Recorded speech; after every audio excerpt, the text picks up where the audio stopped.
Crostata soffice alla ricotta, tipo cassata al forno. Un'alternativa veloce e buonissima della pastiera. Prepariamola insieme. Iniziamo dalla frolla. 120 g di burro morbido o margarina vegetale, 120 g di zucchero,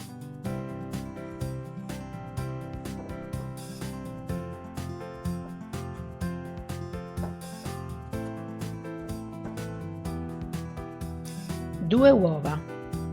Come sempre trovi il riepilogo ingredienti sotto in descrizione o nel primo commento. E ora puoi modificare anche la traccia audio dalla rotellina in alto a destra e imposti traccia audio o italiano, cioè che sarebbe la mia voce, o in inglese una voce registrata, e puoi attivarla e disattivarla quando vuoi. 350 g di farina 00, possibilmente setacciata già.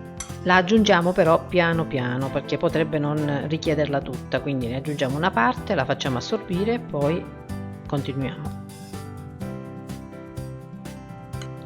Un pizzico di sale sempre, ci sta bene, e la aromatizziamo con limone e arancia, quindi mezzo limone grattugiato, questi sono belli grandi.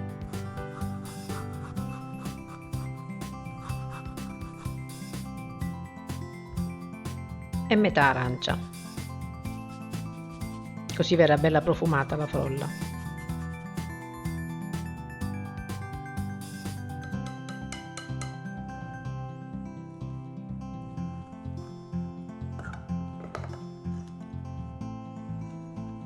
Continuo ad aggiungere la farina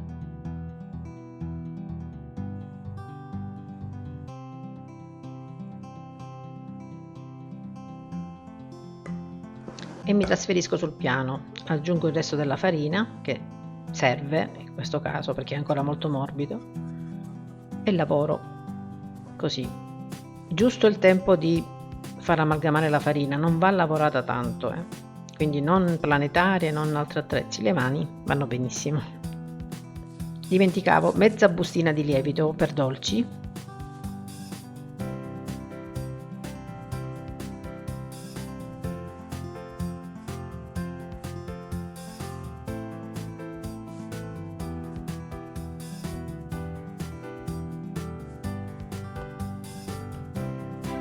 e ci siamo. Come vedi è un impasto molto morbido e così deve essere.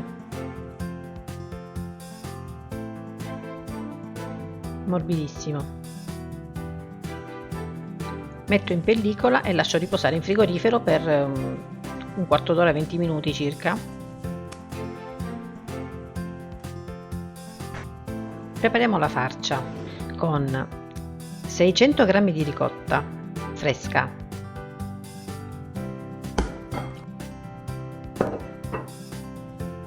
la schiaccio leggermente, aggiungo 60 g di zucchero e la scorza dell'altro mezzo arancio e mezzo limone. Diventerà profumatissima anche la farcia, bella fresca.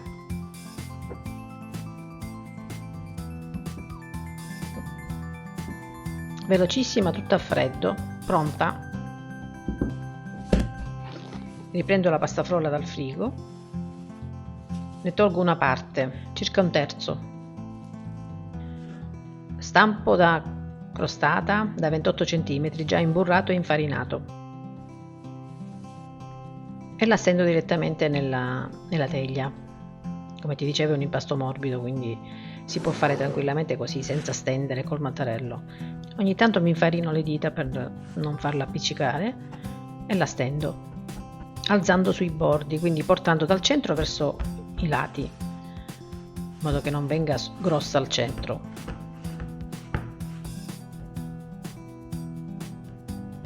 E verso tutta la farcia, candida, bianca, profumata, buonissima. Poi se la ricotta è fresca è meravigliosa.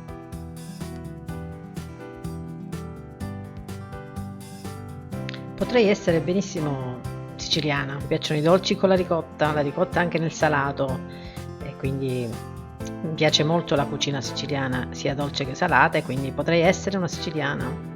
ma non lo sono, però vicina. Ora facciamo la parte di sopra della crostata, quindi facciamo i cordoncini che formeranno la classica gratella, che non è proprio classica, ma vi faccio vedere una cosa un po' diversa.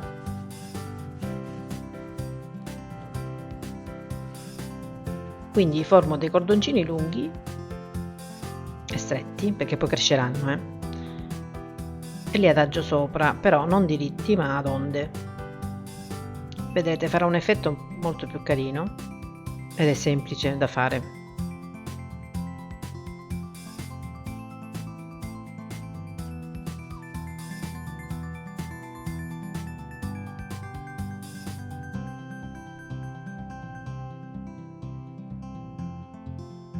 Sembrano quasi delle onde del mare.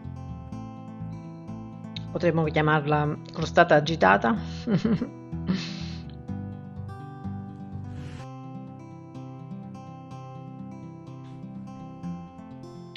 Faccio lo stesso dall'altro lato. Ti puoi fermare anche così, però io faccio proprio la gratella come si fa da un lato e dall'altro.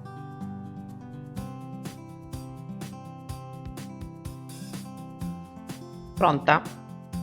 Va benissimo già così, senza mettere nulla più, ma io la voglio decorare un po' tipo cassata, quindi metto qualche ciliegina candita. Puoi mettere, anche se non ti piacciono le ciliegine, puoi mettere anche delle gocce di cioccolato, va benissimo, o dell'arancia candita. Questa dà più colore, secondo me è più carina, più allegra, ma va benissimo anche senza niente. E inforniamo a 180 gradi statico, 175 gradi ventilato per 25-30 minuti circa. A dopo. Voilà, meravigliosa, bella gonfia. All'inizio la crema di ricotta si gonfia bene, bellissima. Lascio intiepidire almeno, o se non raffreddare del tutto, prima di sformarla dallo stampo.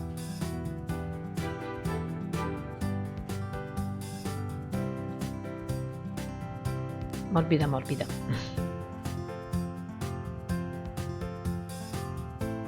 Controllo se è staccata bene e rovescio in un piatto, però ancora caldina. Voi fatela raffreddare, mi raccomando, non fate come me. Oh là là, ci siamo. Eccola, bella profumata, invitante. Diamo una lucidatina con la confettura di albicocche, così sarà più bella, oppure puoi mettere zucchero a velo come al solito. Però per esaltare di più la lavorazione la lucido. Faccio il make up, la rendo più appetibile come fanno in pasticceria, ti dà più l'aspetto del fresco, del bello. Ora è perfetta, quindi all'esterno è bella, vediamo se è bella anche internamente.